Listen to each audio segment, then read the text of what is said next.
This channel does not promote any violent, harmful, or illegal activities. All content provided by this channel is meant for an educational purpose only.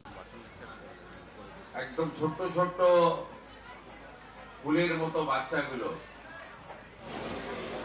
যেভাবে এই দুর্ঘটনায় তারা শিকার হয়েছেন, সহানুভূতি জন্যই আমি এসেছি, কিন্তু কোনো দুঃখ প্রকাশের তো ভাষা আমার জানা নেই। পরিবারগুলোর পাশে আছে এটুকু বলতে পারি। আবারও বলি, অর্থ দিয়ে কখনো এই ধরনের ক্ষতি পূরণ হয় না। তবুও সরকারের দায়িত্ব রয়েছে, সরকার মানবিক, এবং সবচেয়ে কষ্টের এটাই,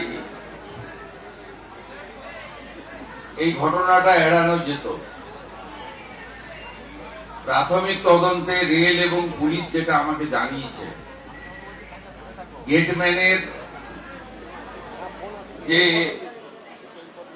দায়িত্ব জ্ঞানহীনতার কাজ, আমি এই রাজ্যের পুলিশ মন্ত্রীও বটে, আমি আপনাদের কথা দিয়ে যাচ্ছি, ওই গেটম্যান তার চূড়ান্ত শাস্তি হবে আইনের মধ্যে। এটা ক্ষমার অযোগ্য। আমি পরিবারগুলোর পাশে আছি, আমি প্রত্যেকের সঙ্গে আলাদা করে কথা বলেছি।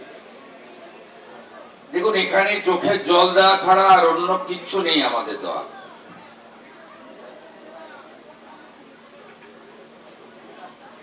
উপরওয়ালা, ভগবান, ঈশ্বর, যে যেভাবেই ভাবেন না কেন,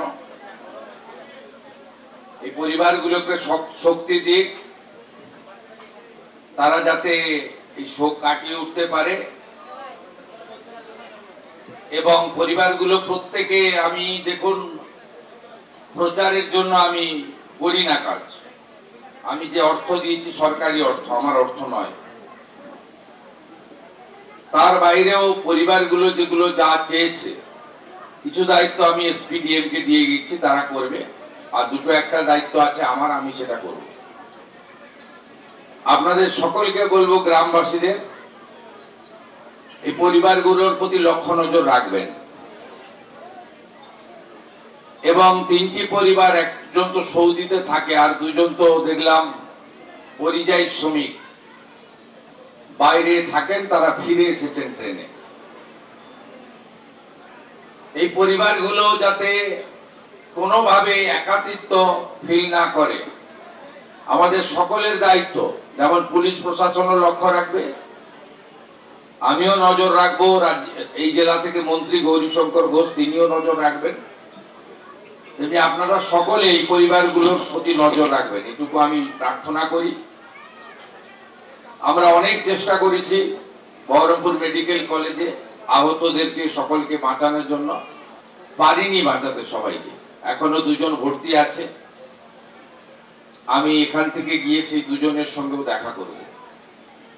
আমি আপনাদেরকে শুধু তিনটে কথা বলে গেলাম। পরিবারগুলোর পাশে পশ্চিমবঙ্গ সরকারের ক্ষুদ্র প্রয়াস, পাশে দাঁড়ালাম। পরিবারগুলো যা চেয়েছে আমার কাছে, যেটা আমার ক্ষমতার মধ্যে, সব ক্ষমতা আমার নেই, আমি সেটা করব, 15 দিনের মধ্যে করব। তৃতীয় হচ্ছে, এই যে অপরাধী গেটম্যান, আমি পুলিশকে স্পষ্ট নির্দেশ দিয়ে যাচ্ছি, জেলে থাকাকালীন তদন্ত শেষ করতে হবে, চার্জশিট দিতে হবে, এবং কাস্টডি ট্রায়াল করিয়ে যাতে ক্যাপিটাল পানিশমেন্ট হয়। পুলিশ সুপার, ডিআইজি আছেন, তারা যেমন দেখবেন, ডিএম সাহেবকেও দেখতে হবে, স্পেশাল পিপি অ্যাপয়েন্ট করে, যাতে সেটা করে। আমি এই বিষয়ে স্থানীয় এমএলএ ভরত ঝাড়কে দায়িত্ব দিয়ে গেলাম, তিনি আমার সঙ্গে টাইম টু টাইম যোগাযোগ করবেন, যাতে এইরকম ফুলের মতো নিষ্পাপ, এত সুন্দর একরত্তি, আমাদের ভবিষ্যৎময়, এইরকম ঘটনা যাতে আর কারো না ঘটে, তাই প্রার্থনা থাকবে। এবং কর্ণসুবর্ণ রেল গেটে যাতে আরো সুরক্ষা বৃদ্ধি হয়, ডিএম সাহেব রেলের সঙ্গে কথা বলবেন। তার জন্য আমার লেভেলে যদি কিছু কথা বলতে হয় রেলমন্ত্রীর সঙ্গে, সেটাও আমি করব। আমার আর কিচ্ছু বলার নেই, চোখের জল ছাড়া আপনাদের জন্য আমার দেওয়ার কিচ্ছু নেই। সবাই ভালো থাকবেন।